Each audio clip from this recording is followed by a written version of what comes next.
दोस्तों इस वीडियो में हम पुष्पा पार्ट 1 की कहानी एक्सप्लेन करेंगे, क्योंकि भाई इसका पार्ट 2 आ रहा है। तो जिन लोगों ने अभी तक पार्ट 1 नहीं देखा या देखे काफ़ी समय हो गया है, उन्हें पार्ट 2 देखने में कोई कन्फ्यूजन न हो, इसलिए ये वीडियो ज़रूर देखें। तो भैया ये कहानी है लाल चंदन की, एक ऐसी लकड़ी की जो सिर्फ इंडिया आंध्र प्रदेश के चित्तूर जिले के शेरशाचलम जंगलों में पाई जाती है और यहीं से ये लकड़ी पूरी दुनिया में सप्लाई होती है या स्मगल की जाती है, क्योंकि लाल चंदन को काटना लीगल नहीं है, इसलिए इसे चोरी छुपे स्मगल किया जाता है। तो भैया फिल्म की कहानी शुरू होती है जापान से, जहां पर शादियों में ये बाजा गिफ्ट में दिया जाता है। ऐसा वहां पर रिवाज है, मगर इस बाजे की कीमत बहुत ज्यादा है और वो इसलिए क्योंकि ये बाजा एक खास तरह की लकड़ी का बनता है, लाल चंदन की लकड़ी से बनता है, जो कि जापान में कहीं नहीं मिलती, बल्कि ये वहां पर चाइना से लेनी पड़ती है। मगर शॉकिंग बात यह है कि ये चाइना में भी नहीं मिलती, बल्कि वहां पर इंडिया से स्मगलिंग करके भेजी जाती है। असल में ये लकड़ी पाई जाती है आंध्र प्रदेश के चित्तूर जिले के शेरशाचलम के जंगलों में, एंड इसी जगह की ये कहानी है।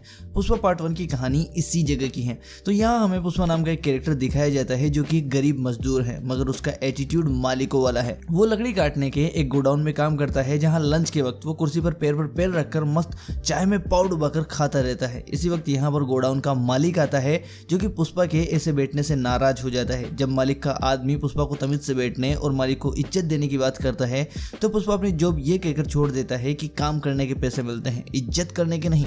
अगर इज्जत करने की बात है तो उससे ये नहीं होगा, इसलिए वो काम ही छोड़ देता है। फिर पुष्पा को दिहाड़ी के 200 रुपए दिए जाते हैं, मगर पुष्पा सिर्फ 100 रुपए ही लेता है और इस बंदे से कहता है कि मेरा सिर्फ इतना ही हुआ, बाकी का पैसा मालिक को दे और बोल कि मार्केट से अपने लिए इज्जत खरीद ले। ये कहकर पुष्पा यहाँ से चला जाता है और उस मालिक के साथ आया ये आदमी, जिसका नाम केशव है, वो पुष्पा का ऐसा एटीट्यूड देखकर प्लस इस बंदे की ये बात सुनकर कि ये रवैया या तो इसे कहीं का नहीं छोड़ेगा या एक दिन बहुत बड़ा आदमी बना देगा, तो अब केशव भी पुष्पा के साथ हो जाता है और अपना मालिक बदल लेता है। अगले दिन हमें पुष्पा का घर दिखाया जाता है, जहां पुष्पा और उसकी मां रहती हैं। यहाँ सुबह सुबह एक कर्जदार अपना कर्जा मांगने आता है, जो कि पुष्पा ने उससे लिया है, मगर अब चुका नहीं पा रहा, इसलिए ये कर्जदार सबके सामने पुष्पा और उसकी मां की बेइज्जती करके चला जाता है। इसके बाद पुष्पा अपनी भैंस बेचकर इसका कर्जा चुका देता है, मगर वो इसे कहता है कि पैसे तो तुझे मिल गए, मगर पैसे न देने पर तूने जिसके सामने उसकी बेइज्जती की थी, अब उन्हीं लोगों के सामने तारीफ करनी पड़ेगी, उन्हें बताना पड़ेगा कि पुष्पा ने उसके पैसे लौटा दिए। मगर ये बंदा मना कर देता है, तो पुष्पा इसे मारते हुए सबके घर घर जाकर ये कहलवाता है कि पुष्पा ने उसके पैसे लौटा दिए हैं। अगले दिन में पुष्पा एक चौराहे पर चाय पी रहा होता है, जहां 2 गाड़ियां आती हैं, एक ट्रैक्टर और दूसरी जीप। दोनों में लकड़ी काटने के लिए मजदूर जाते हैं, मगर ट्रैक्टर में जाने वालों को 100 रुपया दिन का मिलता है और जीप में जाने वालों को 1000 रुपया। अब क्योंकि जीप में जाने वाले लोग इलीगल रूप से लाल चंदन काटने जाते हैं, इसलिए उन्हें 1000 रुपया दिन का मिलता है। तो पुष्पा इसी जीप में चढ़ जाता है और शेरशाचलम के जंगलों में लाल चंदन काटने लगता है। मगर यहाँ पर पुलिस आ जाती है, जिसके डर से ये सब लोग लकड़ी छोड़कर भागने लगते हैं, बट पुष्पा इन्हें रोकता है और अपने दिमाग का इस्तेमाल करके माल छुपा देता है। पुलिस को कुछ नहीं मिलता, मगर पुष्पा के उसी अकड़ू रवैये के कारण वो इंस्पेक्टर गोविंद से भिड़ जाता है। गोविंद पुष्पा के सिर पर गन रख देता है और तभी ये सारे मजदूर एक हो जाते हैं। पुलिस वाले संख्या में कम होने के कारण और माल न मिलने के कारण यहाँ से चले जाते हैं।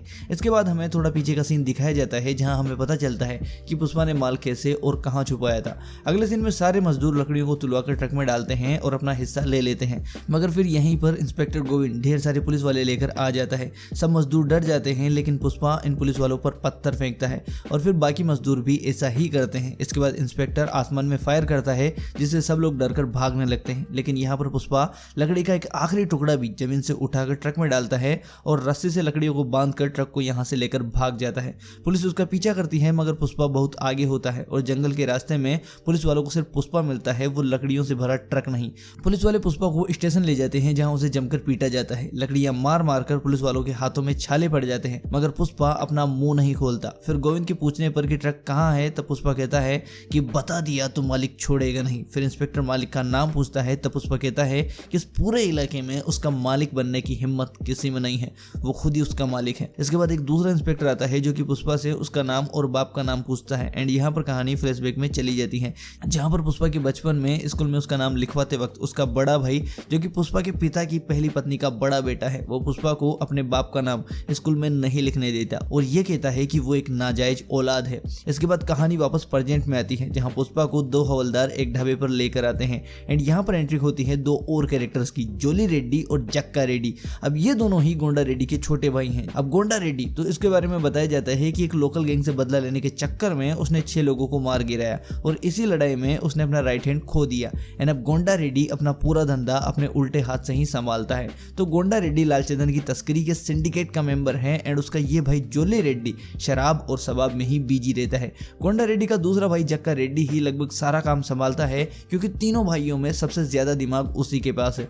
लालचंदन की तस्करी में कितना माल गया, कितना माल नहीं गया, कितना पैसा आया और कितना नहीं आया, सब यही देखता है। तो ये दोनों भाई यहाँ पर पुष्पा से मिलने आते हैं ताकि पुष्पा इन्हें ट्रक का पता बता दे, लेकिन यहाँ पर पुष्पा पता बताने के 5 लाख और अपनी बेल मांगता है।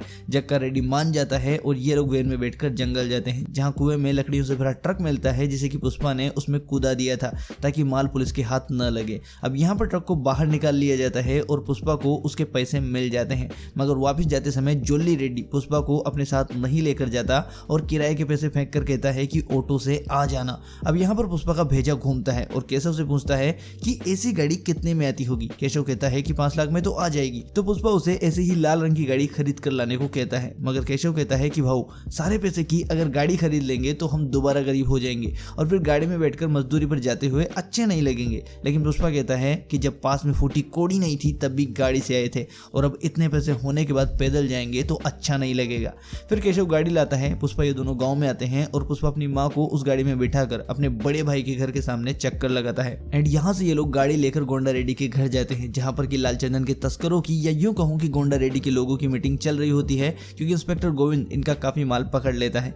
यहाँ पर पुष्पा का इंट्रोडक्शन जक्का रेड्डी अपने बड़े भाई गोंडा रेड्डी से करवाता है एंड फिर पुष्पा पुलिस की नाक के नीचे से गोंडा रेड्डी का माल निकालने का प्लान गोंडा रेड्डी को बताता है, जहाँ फिर ये लोग दूध के टैंकरों को बीच से काट कर उनमें नीचे लाल चंदन और ऊपर दूध भरकर पुलिस को चकमा देते हैं। इससे गोंडा रेड्डी खुश हो जाता है और अपना सारा काम पुष्पा को टेक ओवर कर देता है। इसके बाद पुष्पा पैसे की बात करता है जहाँ जक्का रेड्डी उसे 1 करोड़ पर 5 लाख देने की बात करता है, लेकिन पुष्पा कहता है कि 5 लाख छोड़ो, माल पर 4% उसका कंफर्म कर दो। फिर गोंडा रेड्डी कहता है कि 4% लेकर अपना नुकसान क्यों कर रहा है। तो पुष्पा कहता है कि मुझे लालच नहीं है, बस 4% उसका कंफर्म कर दो। इसके बाद केशव और पुष्पा ट्रक लेकर जाते हैं जहाँ केशव पुष्पा से पूछता है कि वो 1 करोड़ पर 5 लाख दे रहा था, फिर ये 4% के चक्कर में 1 लाख का नुकसान क्यों किया। तब पुष्पा कहता है कि 5 लाख लेकर भी अपन गोंडा रेड्डी के नौकर ही रहते, लेकिन माल में से 4% लेकर अब हम पार्टनर बन गए हैं। अब गोंडा रेड्डी और पुष्पा एक लेवल है। इसके बाद पुष्पा टैंकर में दूध भरने चला जाता है जहाँ श्रीवल्ली का इंट्रोडक्शन होता है एंड वो यहाँ पर चिड़िया के बोलने तक दूध नहीं बेचती। यहाँ पुष्पा उसे देख लेता है और उसे श्रीवल्ली से पहली नजर में प्यार हो जाता है। यहाँ से पुष्पा का ध्यान ज्यादातर श्रीवल्ली पर ही रहता है, मगर वो उसे भाव नहीं देती। तो उससे परेशान होकर केशव एक दिन श्रीवल्ली और उसकी दोस्तों को सिनेमा के बाहर फिल्म टिकट्स के पैसे देता है और श्रीवल्ली को पुष्पा की तरफ देखकर मुस्कुराने को कहता है। दूसरी तरफ इंस्पेक्टर गोविंद श्रीवल्ली के पिता और एक और बंदे को माल के साथ पकड़ लेते हैं। वो उनको 3rd डिग्री देता है जिसमें ये दूसरा बंदा अपना मुंह खोल देता है और पुलिस का खबरी बन जाता है एंड इसके लिए इन्हें इंस्पेक्टर पैसे का लालच देता है। अगले दिन मंदिर में श्रीवल्ली पुष्पा की तरफ देखकर हंसती है क्योंकि उसने केशव से 1000 रुपये लिए थे, मगर इस हंसने को पुष्पा प्यार समझ लेता है और श्रीवल्ली से सीधा जाकर बात करता है जहां श्रीवल्ली उसे बताती है कि केशव ने उसे फिल्म देखने के पैसे दिए थे इसलिए वो हंसी। पुष्पा को यह सुनकर केशव पर गुस्सा आता है, वो उसके पीछे जाता है जहां केशव से कहता है कि तेरी खुशी के लिए किया भाव। एंड यहाँ पर पुष्पा केशव से श्रीवल्ली को 5000 देकर पप्पी देने के लिए कहता है। अगले सीन में श्रीनु अपना 200 करोड़ का माल इंस्पेक्टर गोविंद के डर से गोंडा रेड्डी के गोदाम पर रखता है। अब श्रीनु बोले तो मंगल श्रीनु इस पूरे स्मगलिंग सिंडिकेट का बॉस है। लोग लालचंदन को शेषाचलम के जंगलों से काट कर इसी को देते हैं और फिर ये इस माल को 15 चेकपोस्ट पार करके उसकी असल मंजिल तक पहुंचाता है, बोले तो चेन्नई। तो श्रीनु अपना माल गोंडा रेड्डी के गोदाम पर रखता है, मगर उसे उसके छोटे भाई जोली रेड्डी पर भरोसा नहीं रहता क्योंकि वो लड़कियों के चक्कर में पड़ा रहता है। तो यहाँ पर गोंडा रेड्डी पूरे माल की जिम्मेदारी पुष्पा पर छोड़ता है। अगले सीन में पुष्पा को श्रीवल्ली पप्पी देने आती है, मगर फिर उसे ये सब ठीक नहीं लगता, इसलिए वो ये कहकर रोने लगती है कि मैं अपनी पहली पप्पी अपने होने वाली पति को देना चाहती हूँ। ये कहकर वो रोने लगती है और उसकी सहेलियां उसे वहां से लेकर चली जाती हैं। इसके बाद पुष्पा गोंडा रेड्डी के गोदाम पर पहुंचता है जहां सारा माल ऐसे ही पड़ा हुआ है। पुष्पा यहां पर भड़क जाता है क्योंकि माल रात को ही वहां से भरकर चेकपोस्ट के पार जाना था, लेकिन माल अभी भी वहीं पर पड़ा रहता है। पुष्पा के पूछने पर लोग बताते हैं कि रात को माल लोड करने से जोली रेड्डी की पार्टी खराब हो रही थी, इसलिए उसने माल लोड करने से मना कर दिया। पुष्पा को यहाँ पर गुस्सा आता है और वो गोडाउन का ताला तोड़ देता है। गोडाउन में अंदर एक लड़की होती है जिसे केशव से पुष्पा गाँव छोड़ने को कहता है। थोड़ी देर में जोली रेड्डी यहाँ पर आ जाता है जो कि लड़की को गाँव भेजने से पुष्पा पर भड़क जाता है और पुष्पा को पीटने लगता है। उधर गोंडा रेड्डी का पुष्पा को फोन आता है जहां वो पुष्पा को बताता है कि पुलिस को गोडाउन का पता चल गया है, माल हटाया या नहीं। तो पुष्पा कहता है कि जोली रेड्डी ने पार्टी के चक्कर में माल लोड नहीं करने दिया। तब गोंडा रेड्डी कहता है कि करोड़ों का माल है, साथ ही सिन्नू ने भी भरोसे पर अपना माल छोड़ा है, माल पुलिस के हाथ नहीं लगना चाहिए। पुष्पा गोंडा रेड्डी से वादा करता है कि एक भी लकड़ी पुलिस को नहीं मिलेगी और फिर पुष्पा केशव को पैसे देकर डैम पर भेजता है ताकि वो डैम की गेट बंद करवा दे। एंड साथ ही पुष्पा इधर से सारा माल नदी में फेंकना शुरू करता है। थोड़ी देर में पुलिस भी गोडाउन पर पहुंचती है मगर उन्हें कुछ नहीं मिलता क्योंकि पुष्पा सारा माल नदी के रास्ते डैम पर भेज देता है। इसके बाद मंगल सिन्हू की धांसू पार्टी दिखाई जाती है जिसमें बड़े बड़े लोग, पुलिस वाले और पॉलिटिशियन आए हुए थे। एंड ये पार्टी पुष्पा के लिए होती है क्योंकि उसने सबका इतना माल जो बचाया था। खैर यहाँ पर डांस के बाद पुष्पा सुसु करते वक्त दो लोगों को बात करते सुनता है कि अपने सिरनू भाई पूरे सिंडिकेट वालों को मस्त एड़ा बना रहे हैं। वो चेन्नई में मुर्गन को 2 करोड़ रुपए टन में माल बेचकर सिंडिकेट वालों को सिर्फ 25 लाख रुपए टन के ही पैसे देते हैं।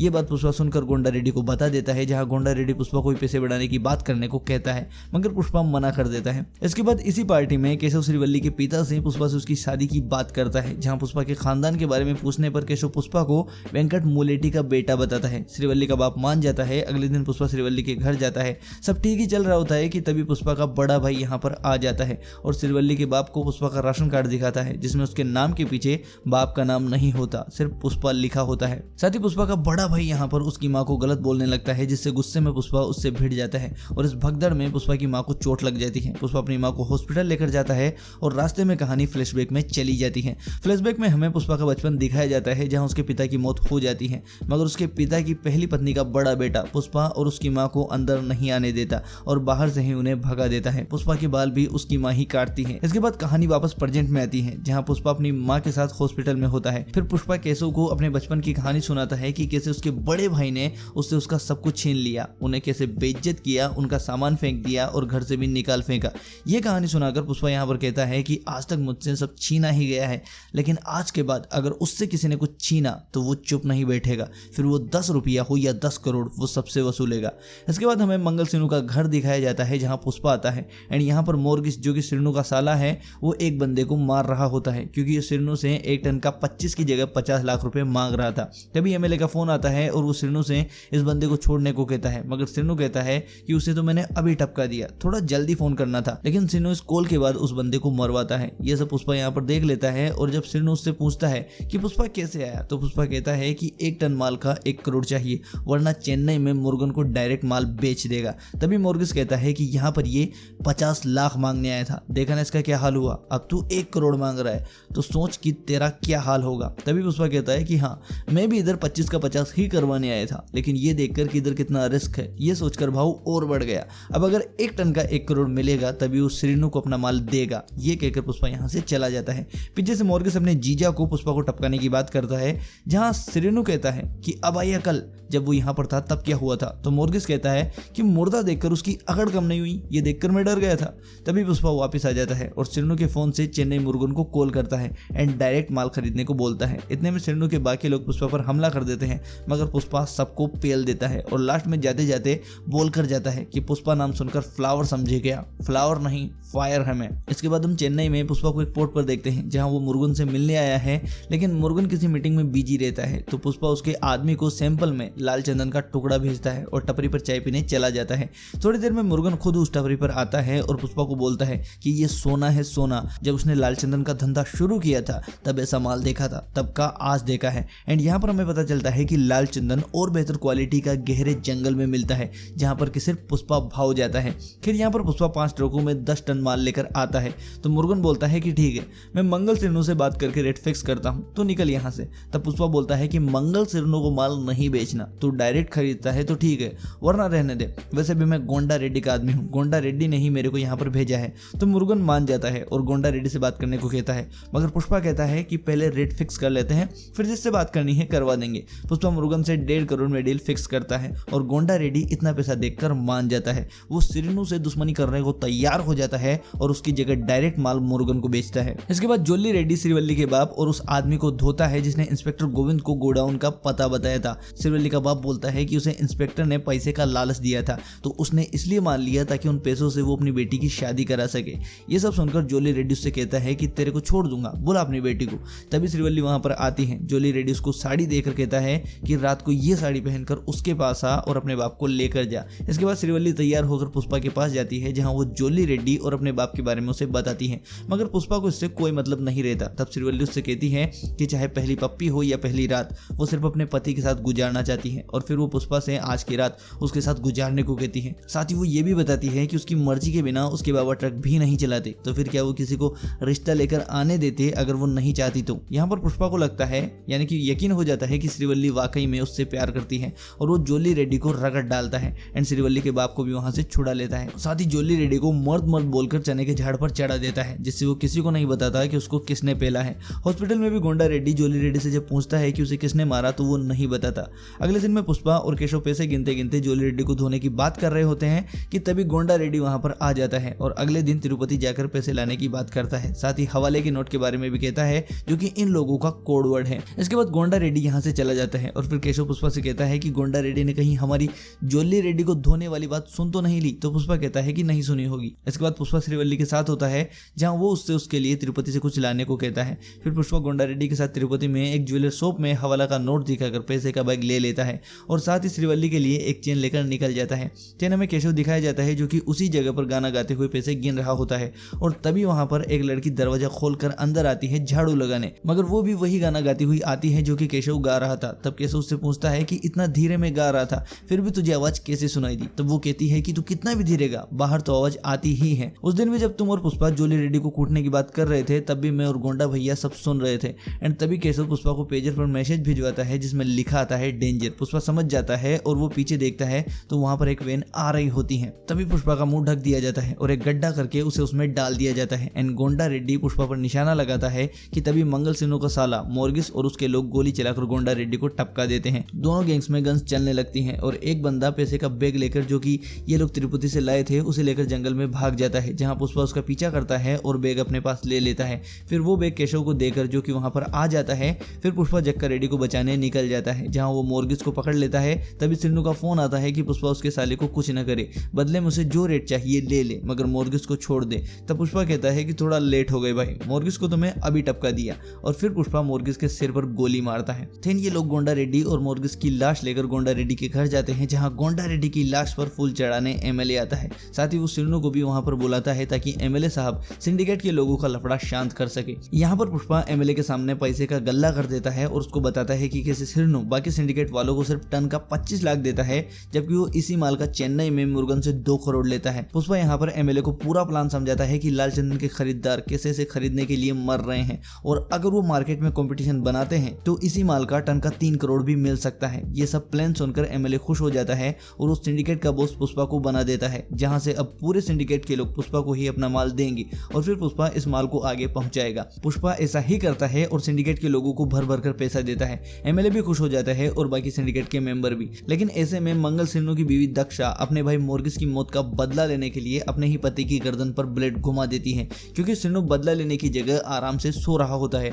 वैसे सिन्नू पुष्पा का कुछ कर भी नहीं सकता, क्योंकि एमएलए पुष्पा के साथ था और साथ ही अब वो एमएलए से मिनिस्टर हो गया था। इधर इंस्पेक्टर गोविंद भी रिजाइन कर देता है और उधर जोली रेड्डी भी बदले की आग में जल रहा होता है, लेकिन वो कुछ कर नहीं पाता क्योंकि पुष्पा ने उसको ऐसा तोड़ा था कि उसके हाथ पैर अभी ठिकाने नहीं थे। कुल मिलाकर पुष्पा अभी मार्केट में बम था, उसकी टक्कर का कोई नहीं बचा था। लेकिन तभी एक ऐसे आदमी की एंट्री होती है जो सब कुछ बदलने वाले थे।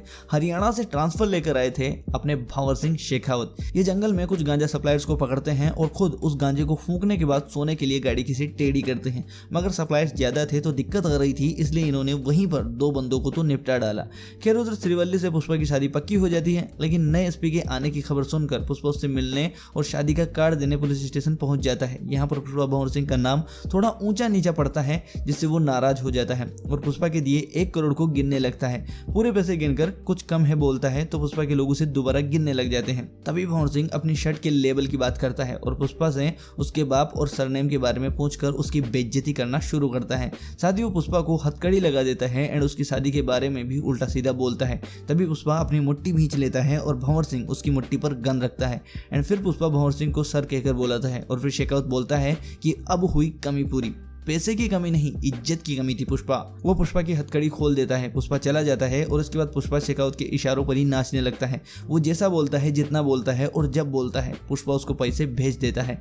किसी को समझ में नहीं आता कि पुष्पा आखिर ऐसा क्यों कर रहा है। किसी के सामने न झुकने वाला पुष्पा भंवर सिंह के सामने कैसे झुक गया। खैर फिर पुष्पा की शादी का दिन आता है और जब पंडित के कहने पर केशव पुष्पा को बुलाने जाता है तो न तो पुष्पा मिलता है न उसकी बाइक। दरअसल पुष्पा भंवर सिंह को अपनी शादी की पार्टी दे रहा होता है और फिर वो शेखावत से उसी की गन लेकर अपनी मुट्ठी में गोली चलाता है, क्योंकि ये एक गोली उसके रिवॉल्वर में ज्यादा थी। जब पुलिस स्टेशन में पुष्पा ने अपनी मुट्ठी बंद करी थी तब ये गोली उसमें चलनी थी पर नहीं चली, तो पुष्पा वही गोली यहाँ पर चलाता है एंड शेखावत को अपने हाथ से निकलता खून दिखाकर अपना लेबल बताता है, अपना ब्रांड बताता है और फिर वो शेखावत के कपड़े उतरवाता है और खुद भी अपने कपड़े उतार कर कहता है कि मैं ऐसे भी अगर कहीं जाऊं ना तो लोग मुझे पुष्पा भाव कहेंगे, लेकिन अगर शेखावत ऐसे बिना वर्दी के कहीं चला जाए तो एक कुत्ता भी उसकी इज्जत नहीं करेगा। दरअसल पुष्पा उसे यहाँ पर बताना चाहता है कि वो खुद एक ब्रांड है, उसे किसी लेबल की जरूरत नहीं है। और भाई पुष्पा ने पुलिस स्टेशन में उसे इसलिए कुछ नहीं कहा क्योंकि उसकी शादी होने वाली थी, जिससे कि उसकी माँ बहुत खुश थी, इसलिए वो कोई लफड़ा नहीं चाहता था। खैर पुष्पा बाइक लेकर यहाँ से चला जाता है